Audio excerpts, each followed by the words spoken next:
मेरे प्यारे श्रोताओं, लीजिए आपकी सेवा में आज प्रस्तुत होने जा रही है मुंशी प्रेमचंद जी की एक और सुप्रसिद्ध कहानी, जिसका नाम है ईश्वरीय न्याय। तो लीजिए प्रारंभ करते हैं कहानी। कानपुर जिले में पंडित भृगुदत्त नामक एक बड़े जमींदार थे। मुंशी सत्यनारायण उनके कारिंदा थे। वह बड़े स्वामी भक्त और सच्चरित्र मनुष्य थे। लाखों रुपयों की तहसील और हजारों मन अनाज का लेन देन उनके हाथों में था, पर कभी उनकी नीयत डामाडोल न होती। इनके सुप्रबंध से रियासत दिनों दिन उन्नति करती जाती थी। ऐसे कर्तव्य परायण सेवक का जितना सम्मान होना चाहिए, उससे अधिक ही होता था। दुख सुख के प्रत्येक अवसर पर पंडित जी उनके साथ बड़ी उदारता से पेश आते। धीरे धीरे मुंशी जी का विश्वास इतना बढ़ा कि पंडित जी ने हिसाब किताब का समझना भी छोड़ दिया। संभव है उनसे आजीवन इसी तरह निभ जाती, पर भावी प्रबल है। प्रयाग में कुंभ लगा तो पंडित जी भी स्नान करने गए। वहाँ से लौटकर फिर वे घर कभी नहीं आए। मालूम नहीं किसी गड्ढे में फिसल पड़े या कोई जल जंतु उन्हें खींच ले गया। उनका फिर कुछ पता ही नहीं चला। अब मुंशी सत्यनारायण के अधिकार और भी बढ़े।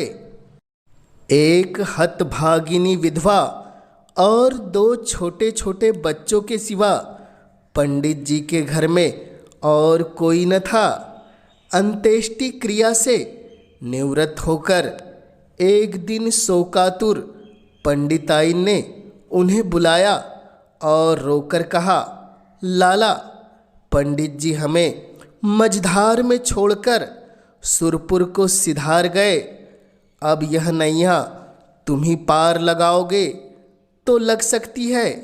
यह सब खेती तुम्हारी लगाई हुई है, इसे तुम्हारे ही ऊपर छोड़ती हूँ।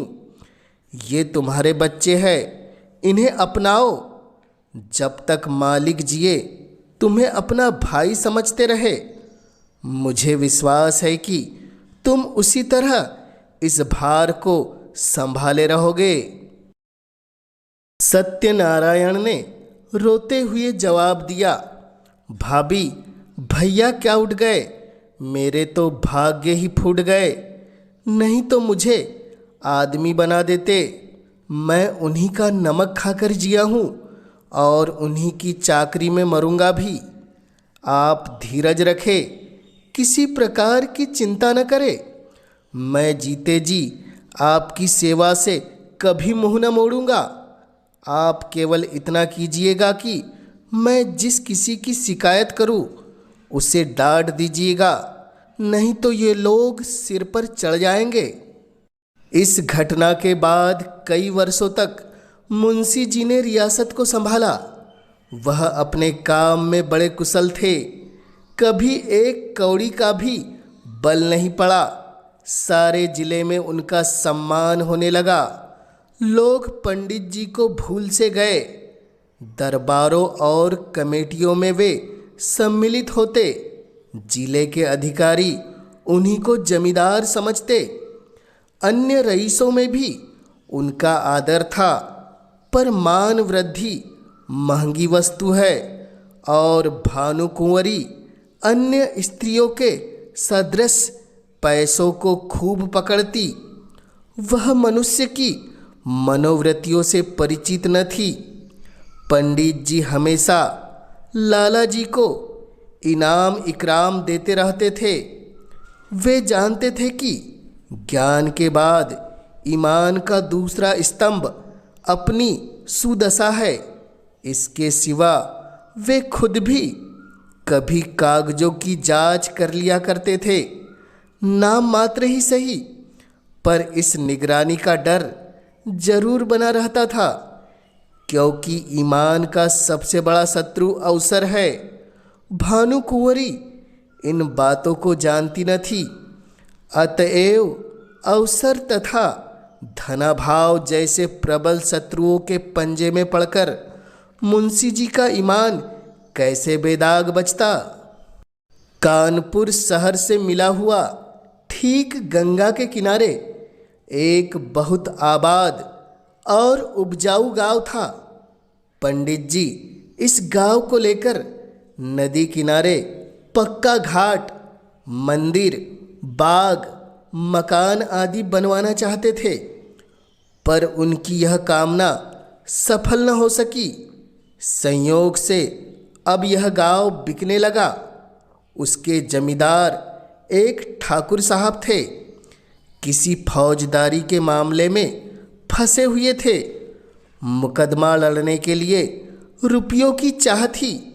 मुंशी जी ने कचहरी में यह समाचार सुना। चटपट मोल तोल हुआ, दोनों तरफ गरज थी। सौदा पटने में देर न लगी। बैनामा लिखा गया, रजिस्ट्री हुई। रुपये मौजूद न थे, पर शहर में साख थी। एक महाजन के यहाँ से 30,000 रुपये मंगवाए गए और ठाकुर साहब को नज़र किए गए। हाँ, कामकाज की आसानी के ख्याल से यह सभी लिखा पड़ी मुंशी जी ने अपने ही नाम की, क्योंकि मालिक के लड़के अभी नाबालिग थे। उनके नाम से लेने से बहुत झंझट होती और विलंब होने से शिकार हाथ से निकल जाता। मुंशी जी बैनामा लिए असीम आनंद में मग्न भानुकुंवरी के पास आए, पर्दा कराया और यह शुभ समाचार सुनाया। भानुकुंवरी ने सजल नेत्रों से उनको धन्यवाद दिया। पंडित जी के नाम पर मंदिर और घाट बनवाने का इरादा पक्का हो गया। मुंशी जी दूसरे ही दिन उस गांव में आए। आसामी नजराने लेकर नए स्वामी के स्वागत को हाजिर हुए। शहर के रईसों की दावत हुई। लोगों ने नाव पर बैठकर गंगा की खूब सैर की। मंदिर आदि बनवाने के लिए आबादी से हटकर रमणीक स्थान चुना गया। यद्यपि इस गांव को अपने नाम लेते समय मुंशी जी के मन में कपट का भाव न था, तथापि 2-4 दिन में ही उसका अंकुर जम गया और धीरे धीरे बढ़ने लगा।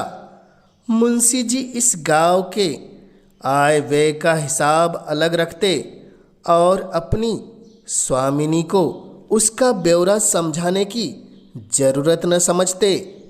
भानुकुंवरी इन बातों में दखल देना उचित न समझती थी, पर दूसरे कारिंदों से बातें सुन सुनकर उसे शंका होती थी कि कहीं मुंशी जी दगा तो नहीं देंगे। अपने मन का भाव मुंशी जी से छिपाती थी, इस ख्याल से कि कहीं कारिंदों ने उन्हें हानि पहुंचाने के लिए यह षड्यंत्र तो नहीं रचा हो। इस तरह कई साल गुजर गए।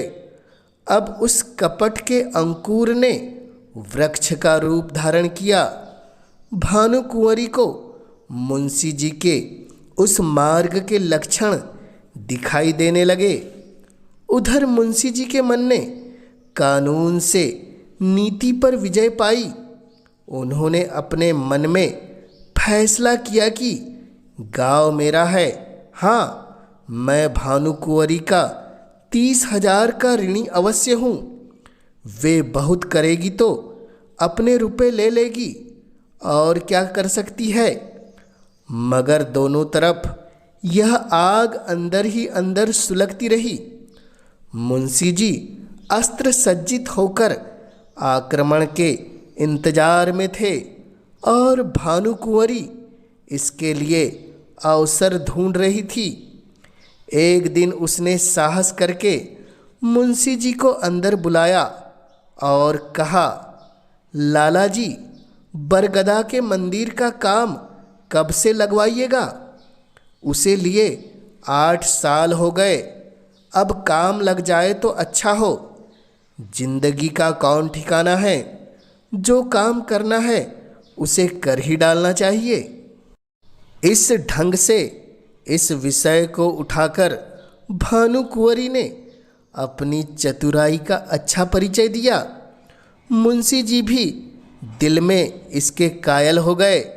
जरा सोचकर बोले, इरादा तो मेरा कई बार हुआ, पर मौके की जमीन नहीं मिलती।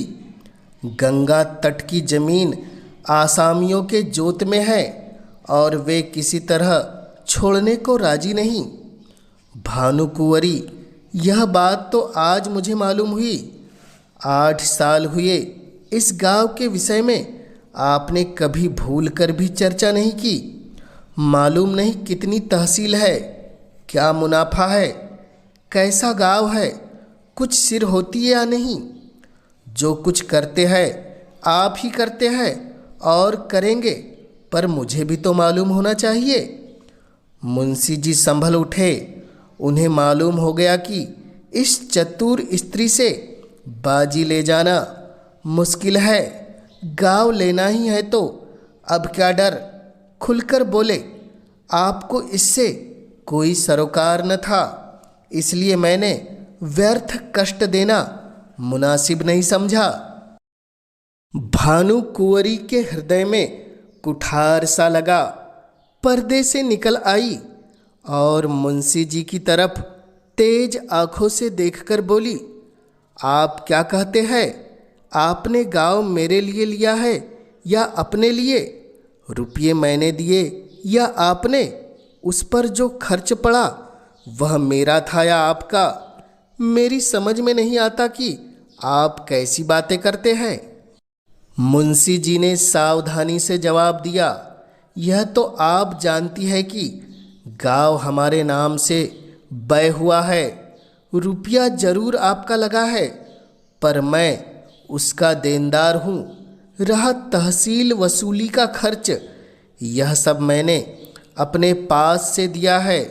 उसका हिसाब किताब, आय व्यय सब रखता गया हूँ। भानुकुँवरी ने क्रोध से कांपते हुए कहा, इस कपट का फल आपको अवश्य मिलेगा। आप इस निर्दयता से मेरे बच्चों का गला काट नहीं सकते। मुझे नहीं मालूम था कि आपने हृदय में छुरी छिपा रखी है, नहीं तो यह नौबत आती ही क्यों। खैर, अब से मेरी रोकड़ और बही खाता आप कुछ नहीं छुए। मेरा जो कुछ होगा मैं ले लूँगी।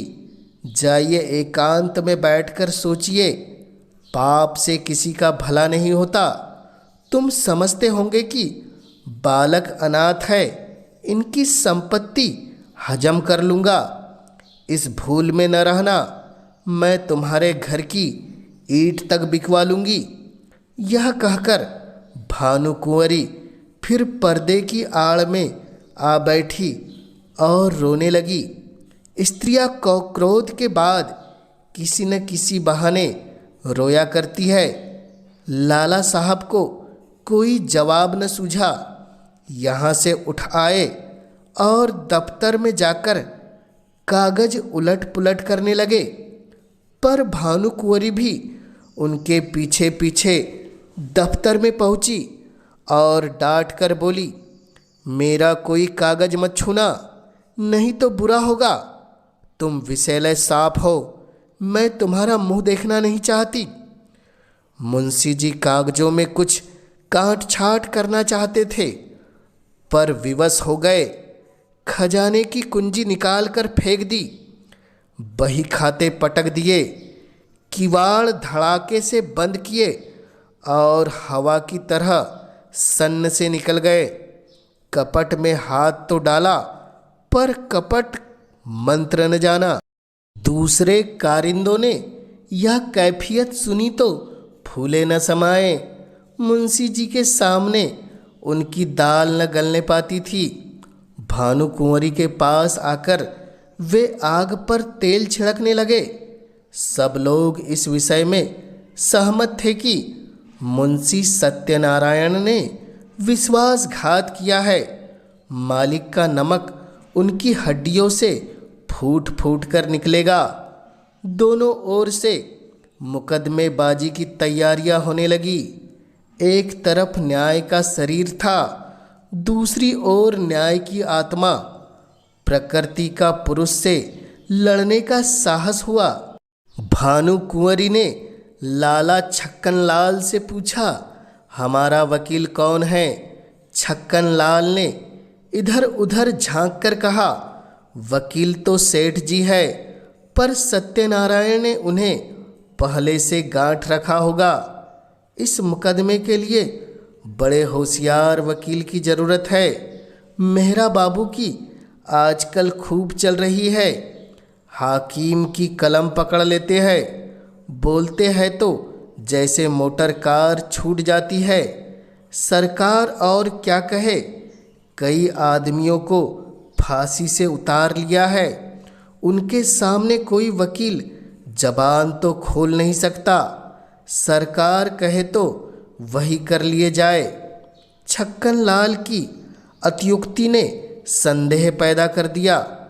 भानुकुंवरी ने कहा, नहीं, पहले सेठ जी से पूछ लिया जाए, इसके बाद देखा जाएगा। आप जाइए, उन्हें बुला लाइए। छक्कनलाल अपनी तकदीर को ठोकते हुए सेठ जी के पास गए। सेठ जी भृगुदत्त के जीवन काल से ही उनका कानूनी संबंधी सब काम किया करते थे। मुकदमे का हाल सुना तो सन्नाटे में आ गए। सत्यनारायण को वह बड़ा नेक नियत आदमी समझते थे। उनके पतन से बड़ा खेद हुआ। उसी वक्त आए।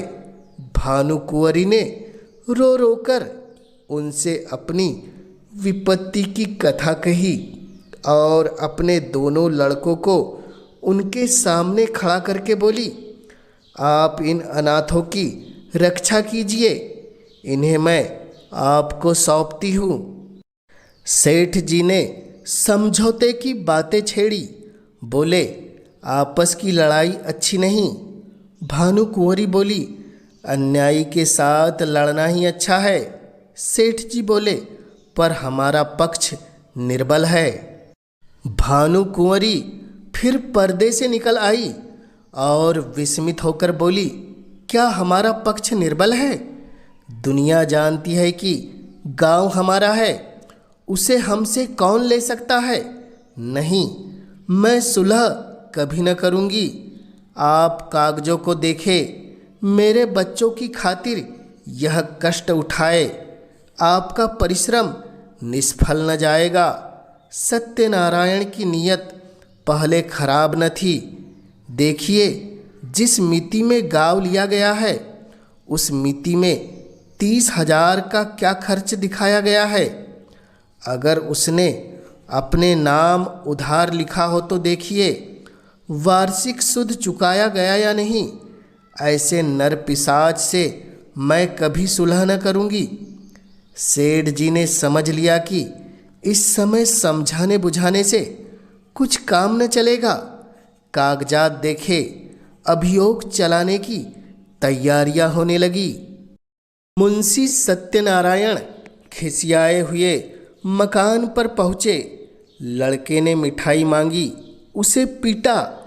स्त्री पर इसलिए बरस पड़े कि उसने क्यों लड़के को उनके पास जाने दिया। अपनी वृद्धा माता को डांट कर कहा, तुमसे इतना भी नहीं हो सकता कि जरा लड़के को बहलाओ। एक तो मैं दिन भर का थका मांदा घर आऊँ और फिर लड़के को खिलाऊँ। मुझे दुनिया में न और कोई काम है न धंधा, और इस तरह घर में बावेला मचाकर बाहर आए। सोचने लगे, मुझसे बड़ी भूल हुई। मैं कैसा मूर्ख हूँ, और इतने दिन तक सारे कागज पत्र अपने हाथ में थे। जो चाहता कर सकता था, पर हाथ धरे बैठा रहा। आज सिर पर आ पड़ी तो सूझी। मैं चाहता तो बही खाते सब नए बना सकता था, जिसमें इस गांव का और रुपयों का जिक्र ही न होता। पर मेरी मूर्खता के कारण घर में आई हुई लक्ष्मी रूठी जाती है। मुझे क्या मालूम था कि वह चुड़ैल मुझसे इस तरह पेश आएगी, कागजों में हाथ तक न लगाने देगी। इसी उधेड़ बुन में मुंशी जी एकाएक उछल पड़े। एक उपाय सूझ गया, क्यों न कार्यकर्ताओं को मिला लूं। यद्यपि मेरी सख्ती के कारण वे सब मुझसे नाराज थे और इस समय सीधे बात भी न करेंगे, तथापि उनमें ऐसा कोई भी नहीं जो प्रलोभन से मुट्ठी में न आ जाए। हाँ, इसमें रुपया पानी की तरह बहाना पड़ेगा, पर इतना रुपये आएगा कहाँ से? हाय दुर्भाग्य! 2-4 दिन पहले चेत गया होता तो कोई कठिनाई न पड़ती। क्या जानता था कि वह डायन इस तरह वज्र प्रहार करेगी। बस अब एक ही उपाय है, किसी तरह कागजात गुम कर दूं। बड़ी जोखिम का काम है, पर करना तो पड़ेगा। दुष्कामनाओं के सामने एक बार सिर झुकाने पर फिर संभलना कठिन हो जाता है। पाप के अथाह दलदल में जहाँ एक बार पड़े कि फिर प्रतिक्षण नीचे ही चले जाते हैं। मुंशी सत्यनारायण सा विचारशील मनुष्य इस समय इस फिक्र में था कि कैसे सेंध लगाई जाए। मुंशी जी ने सोचा, क्या सेंध लगाना आसान है? इसके वास्ते कितनी चतुरता, कितना साहस, कितनी बुद्धि, कितनी वीरता चाहिए। कौन कहता है कि चोरी करना आसान काम है? मैं जो कहीं पकड़ा गया तो मरने के सिवाय और कोई मार्ग न रहेगा। बहुत सोचने विचारने पर भी मुंशी जी को अपने ऊपर ऐसा दुस्साहस कर सकने का विश्वास न हो सका।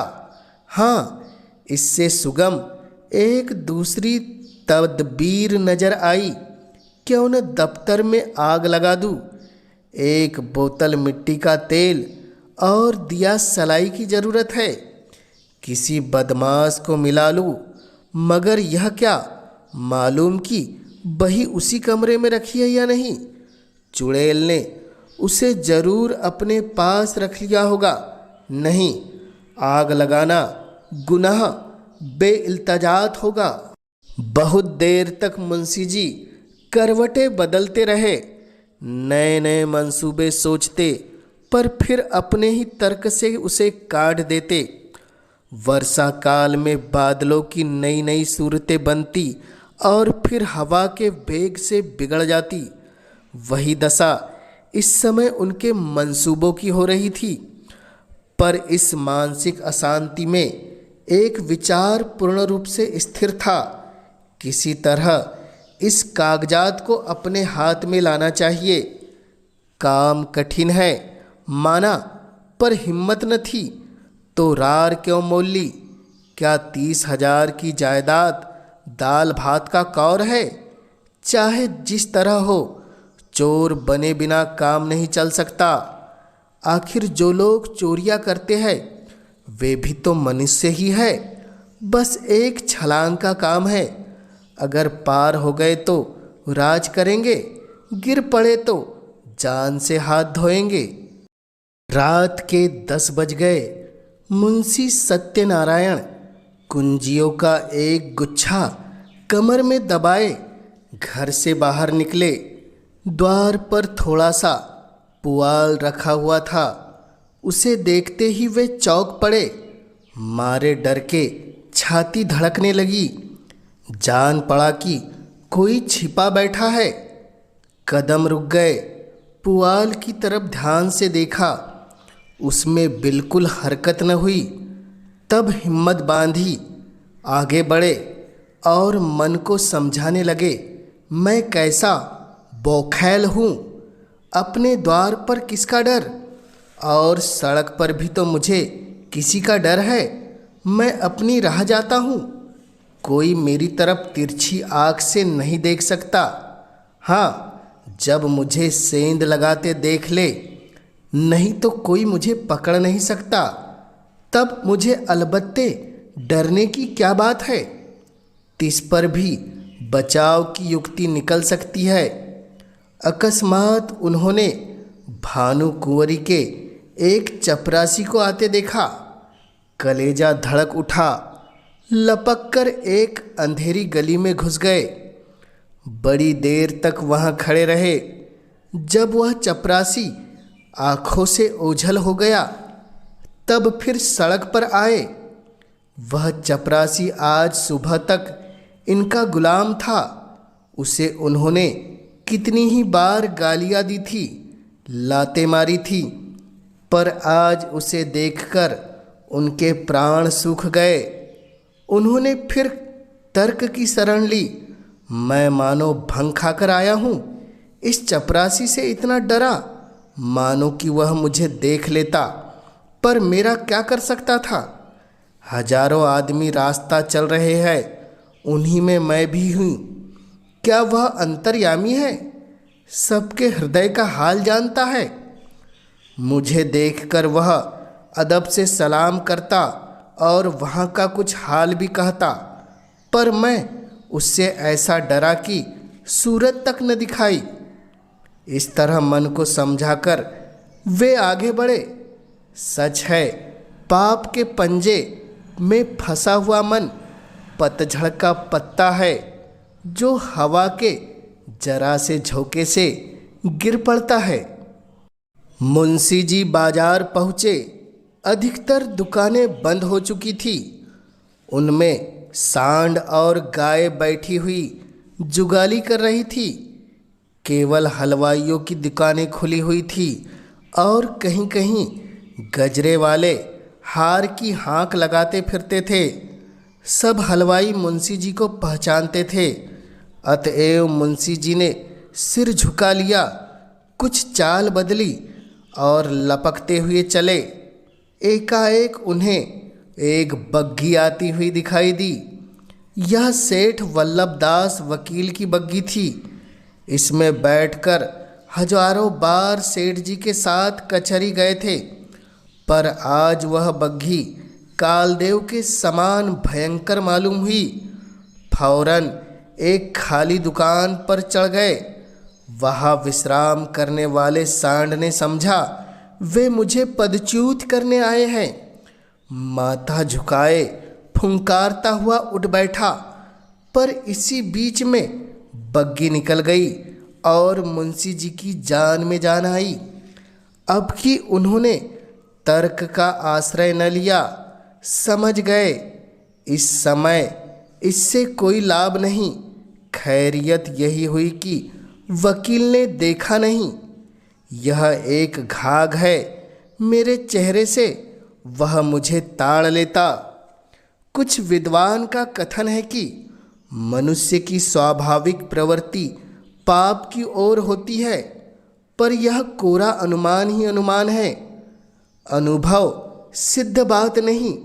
सच बात तो यह है कि मनुष्य स्वभावतः पाप भीरु होता है, और हम प्रत्यक्ष देख रहे हैं कि उसे पाप से कैसी घृणा होती है। एक फरलांग आगे चलकर मुंशी जी को एक गली मिली। वह भानु कुंवरी की घर का एक रास्ता था। धुंधली सी लालटेन जल रही थी, जैसा मुंशी जी ने अनुमान किया था। पहरेदार का पता न था। अस्तबल में चमारों के यहाँ नाच हो रहा था। कई चमारी ने बनाव सिंगार करके नाच रही थी। चमार मृदंग बजा बजा कर गा रहे थे। दोनों पहरेदार वहीं तमाशा देख रहे थे। मुंशी जी दबे पांव लालटेन के पास गए और जिस तरह बिल्ली चूहे पर झपटती है, उसी तरह उन्होंने झपट कर लालटेन को बुझा दिया। एक पड़ाव पूरा हो गया, पर वे उस कार्य को जितना दुष्कर समझते थे उतना न जान पड़ा। हृदय कुछ मजबूत हुआ। दफ्तर के बरामदे में पहुँचे और खूब कान लगाकर आहट ली। चारों ओर सन्नाटा छाया हुआ था। केवल चमारों का कोलाहल सुनाई देता था। इस समय मुंशी जी के दिल में धड़कन थी, पर सिर धम-धम कर रहा था। हाथ पांव कांप रहे थे। सांस बड़े वेग से चल रही थी। शरीर का एक एक रोम, आँख और कान बना हुआ था। वे सजीवता की मूर्ति हो रहे थे।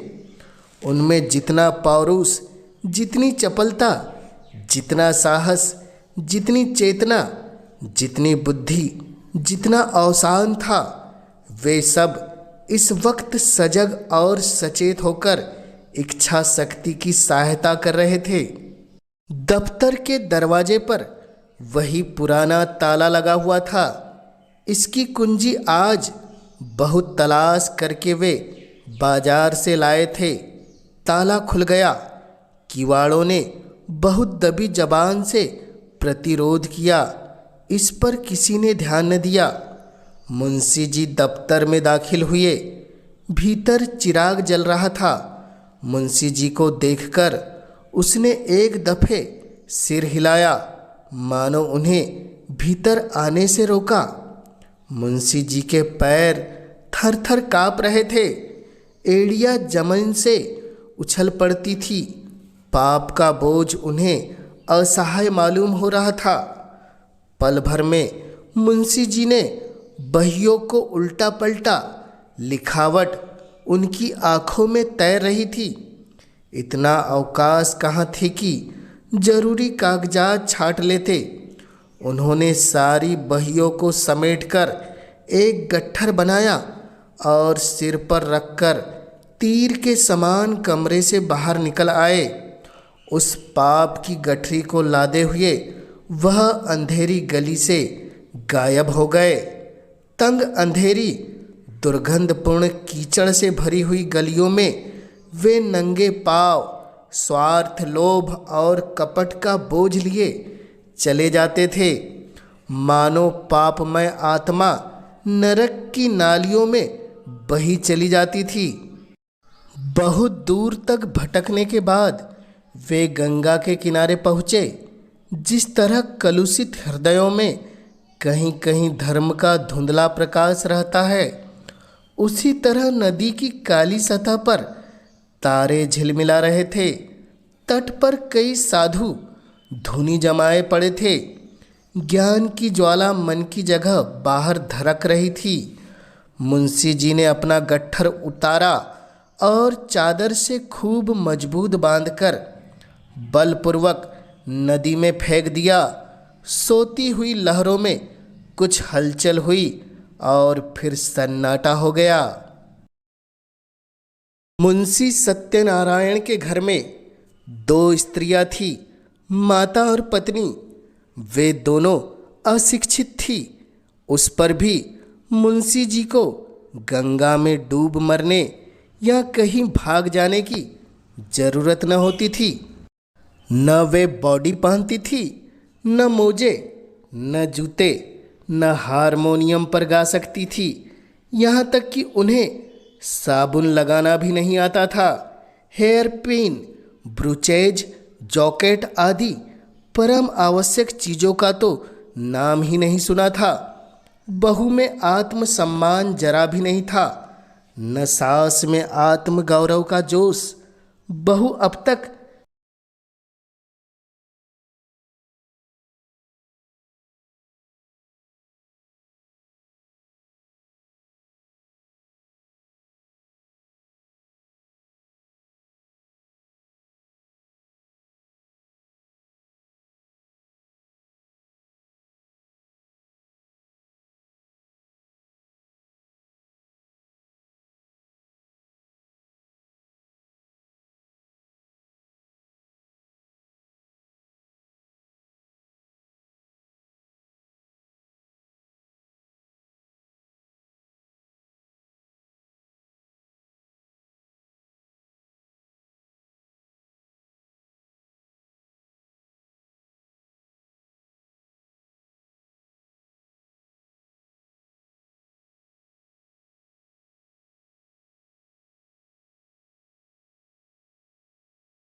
वादी बैरिस्टर ने एक बड़ी मार्मिक वक्रता दी। उसने सत्यनारायण की पूर्वावस्था का खूब अच्छा चित्र खींचा। उसने दिखलाया कि वे कैसे स्वामी भक्त, कैसे कार्यकुशल, कैसे कर्मशील थे और स्वर्गवासी पंडित भृगुदत्त का उन पर पूर्ण विश्वास हो जाना किस तरह स्वाभाविक था। इसके बाद उसने सिद्ध किया कि मुंशी सत्यनारायण की आर्थिक अवस्था कभी ऐसी न थी कि वे इतना धन संचय करते। अंत में मुंशी जी की स्वार्थपरता, कूटनीति, निर्दयता और विश्वासघातता का ऐसा घृणापूर्ण चित्र खींचा कि लोग मुंशी जी को गालियां देने लगे। इसके साथ ही उसने पंडित जी के अनाथ बच्चों की दशा का बड़ा ही करुण दृश्य प्रस्तुत किया। कैसी शोक और लज्जा की बात है कि ऐसा चरित्रवान, ऐसा नीति कुशल मनुष्य इतना गिर जाए कि अपने स्वामी के अनाथ बालकों की गर्दन पर छुरी चलाने में संकोच न करे। मानव पतन का ऐसा करुण हृदय विदारक उदाहरण मिलना कठिन है। इस कुटिल कार्य के परिणाम की दृष्टि से इस मनुष्य के पूर्व परिचित सद्गुणों का गौरव लुप्त हो जाता है, क्योंकि वे असली मोती नहीं, नकली कांच के दाने थे, जो केवल विश्वास जमाने के निमित्त दर्शाए गए थे। वह केवल सुंदर जाल था जो एक सरल हृदय और छल छंद से दूर रहने वाले रईस को फंसाने के लिए फैलाया गया था। इस नर पशु का अंतःकरण कितना अंधकारमय, कितना कपटपूर्ण, कितना कठोर, और इसकी दुष्टता कितनी घोर, कितनी अपावन थी। अपने शत्रु के साथ दया करना एक बार तो क्षम्य है, मगर इस मलिन हृदय मनुष्य ने उन बेकसों के साथ दगा दिया है जिन पर मानव स्वभाव के अनुसार दया करना उचित है। यदि आज हमारे पास बही खाते मौजूद होते, अदालत पर सत्यनारायण की सत्यता स्पष्ट रूप से प्रकट हो जाती, पर मुंशी जी के बर्खास्त होते ही दफ्तर से उनका लुप्त हो जाना भी अदालत के लिए एक बड़ा सबूत है।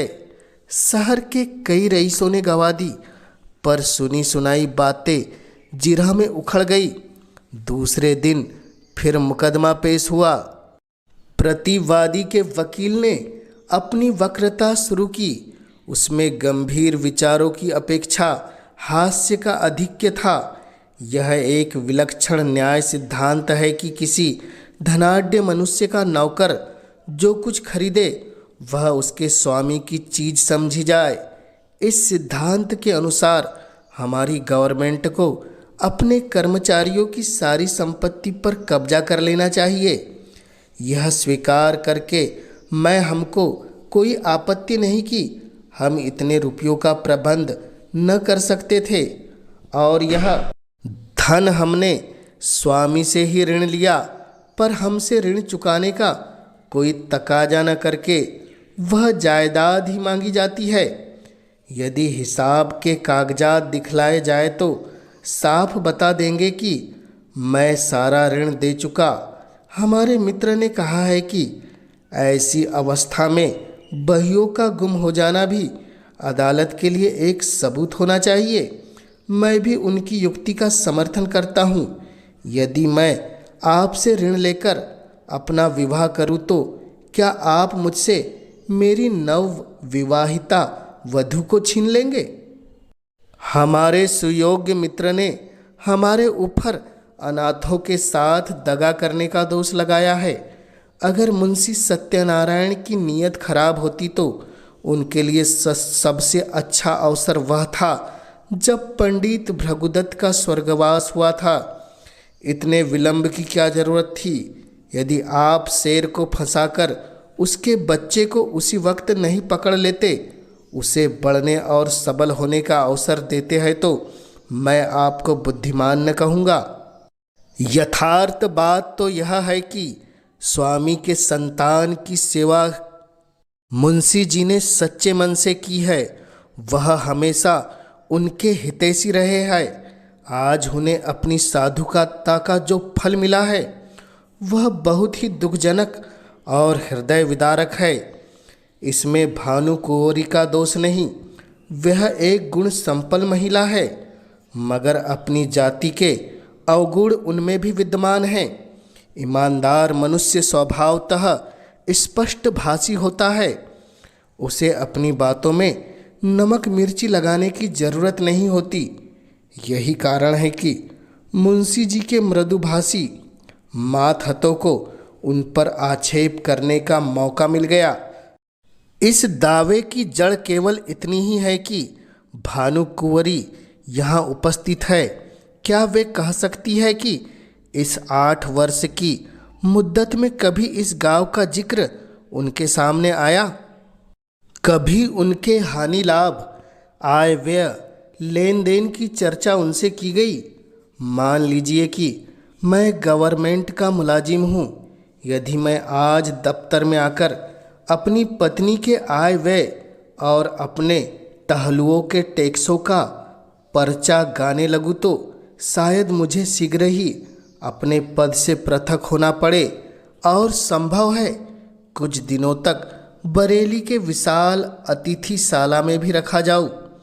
जिस गांव से भानु कुंवरी को सरोकार न था, उसकी चर्चा उनसे क्यों की जाती? इसके बाद बहुत से गवाह पेश हुए, जिनमें अधिकांश आसपास के देहातों के जमींदार थे। उन्होंने बयान दिया कि हमने मुंशी सत्यनारायण को आसामियों को अपनी दस्तखती रसीदें देते और अपने नाम से खजाने में रुपया दाखिल करते देखा है। इतने में संध्या हो गई। अदालत ने 1 सप्ताह में फैसला सुनाने का हुक्म दिया। सत्यनारायण को अब अपनी जीत में कोई संदेह न था। वादी पक्ष के गवाह भी उखड़ गए थे और बहस भी सबूत से खाली थी। अब उनकी गिनती भी जमींदारों में होगी और संभव है यह कुछ दिनों में रईस कहलाने लगेंगे। पर किसी न किसी कारण यह अब शहर के गणमान्य पुरुषों से आंखें मिलाते शर्माते थे। उन्हें देखते ही उनका सिर नीचा हो जाता था। वह मन में डरते थे कि वे लोग कहीं इस विषय पर कुछ पूछताछ न कर बैठे। वह बाजार में निकलते तो दुकानदारों में कुछ कानाफूसी होने लगती और लोग उन्हें तिरछी दृष्टि से देखने लगते। अब तक लोग उन्हें विवेकशील और सच्चरित्र मनुष्य समझते थे। शहर के धनी मानी उन्हें इज्जत की निगाह से देखते और उनका बड़ा आदर करते थे। यद्यपि मुंशी जी को अब इन टेढ़ी तिरछी सुनने का संयोग न पड़ा था, तथापि उनका मन कहता था कि सच्ची बात किसी से छिपी नहीं है। चाहे अदालत से उनकी जीत हो जाए, पर उनकी साख अब जाती रही। अब उन्हें लोग स्वार्थी, कपटी और दगाबाज समझेंगे। दूसरों की बात तो अलग, वह स्वयं घरवालों की अपेक्षा करते थे। बूढ़ी माता ने 3 दिन से मुंह में पानी नहीं डाला। स्त्री बार बार हाथ जोड़कर कहती थी कि अपने प्यारे बालकों पर दया करो। बुरे कामों का फल कभी अच्छा नहीं होता। नहीं तो पहले मुझी को विष खिला दो। जिस दिन फैसला सुनाया जाने वाला था, प्रातःकाल एक कुंजड़िन तरकारियाँ लेकर आई और मुंशियाइन से बोली, बहू जी, हमने बाजार में एक बात सुनी है, बुरा न मानो तो कहूँ।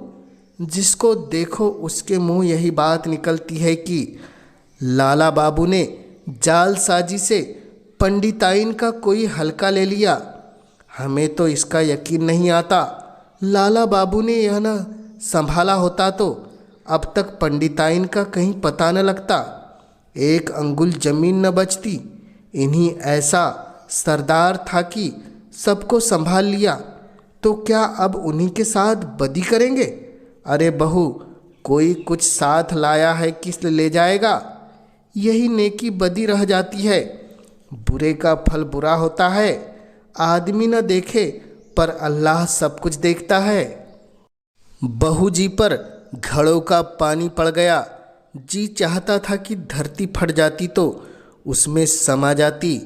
स्त्रियां स्वभावतः लज्जावती होती है, उनमें आत्म अभिमान की मात्रा अधिक होती है। निंदा अपमान उनसे सहन नहीं हो सकता। सिर झुकाए हुई बोली, बुआ मैं इन बातों को क्या जानूं? मैंने तो आज ही तुम्हारे मुंह से सुना है। कौन सी तरकारियां है?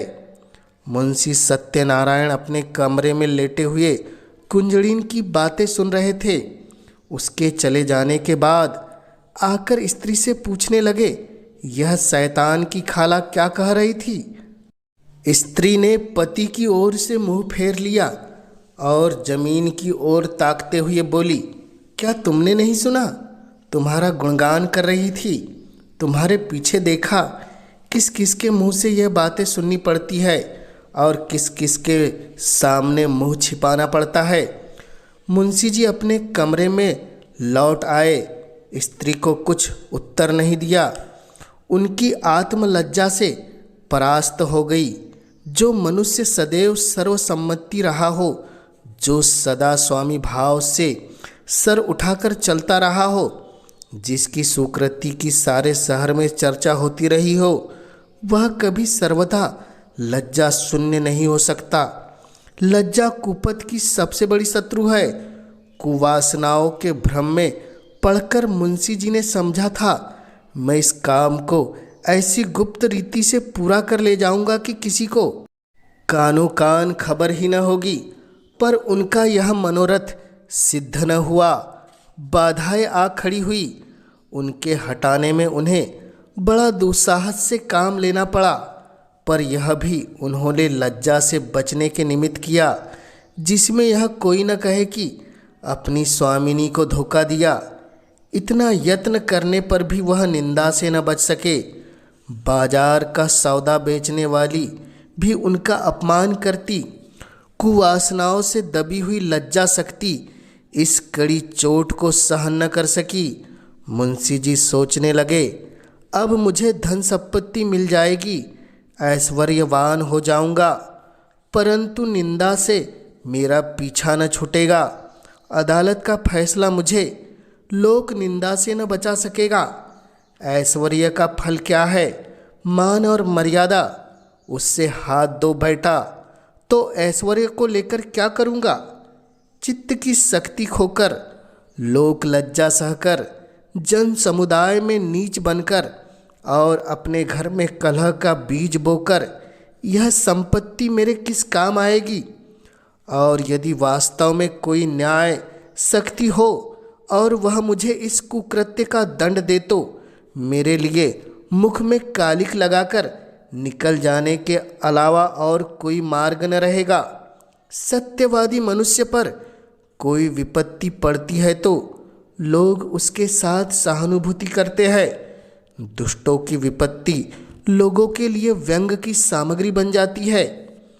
इस अवस्था में ईश्वर अन्यायी ठहराया जाता है, मगर दुष्टों की विपत्ति ईश्वर के न्याय को सिद्ध करती है। परमात्मन, इस दुर्दशा से किसी तरह मेरा उद्धार करो।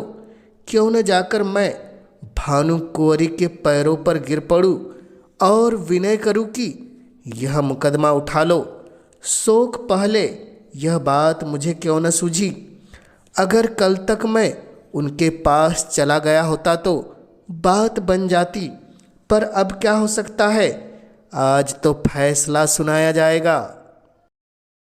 मुंशी जी देर तक इसी विचार में पड़े रहे, पर कुछ निश्चय न कर सके कि क्या करे। भानु कुंवरी को भी विश्वास हो गया कि गाँव हाथ से गया। बेचारी हाथ मलकर रह गई। रात भर उसे नींद न आई। रह रहकर मुंशी सत्यनारायण पर क्रोध आता था। हाय पापी, ढोल बजाकर मेरा 50,000 का माल लिए जाता है और मैं उसे कुछ नहीं कर सकती। आजकल के न्याय करने वाले बिल्कुल आँख के अंधे हैं। जिस बात को सारी दुनिया जानती है उसमें भी उनकी दृष्टि नहीं पहुंचती, बस दूसरों की आंखों से देखते हैं।